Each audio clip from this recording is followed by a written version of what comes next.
L'impianto d'allarme è l'unico elettrodomestico con il manico. Ciao, sono Davide Marcomini e da 30 anni faccio l'installatore di sistemi di sicurezza.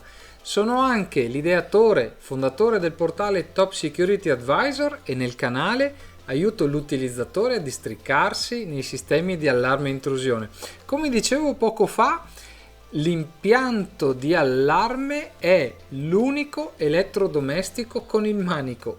Che cosa vuol dire elettrodomestico con il manico? L'antifurto non ha un manico, eppure un manico ce l'ha, che è quello dell'installatore.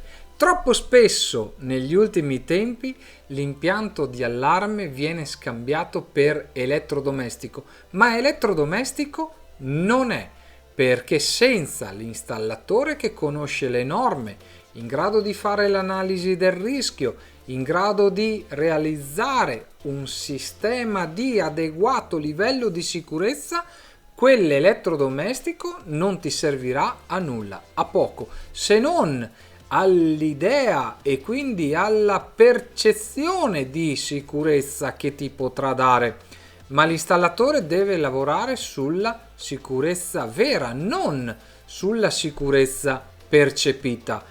Ecco perché senza il manico, ovvero senza installatore, quell'elettrodomestico non servirà a nulla. Grazie per avermi seguito anche in questo video. Se non l'hai ancora fatto, iscriviti al canale, spunta la campanella per non perderti gli aggiornamenti che andrò a pubblicare in futuro.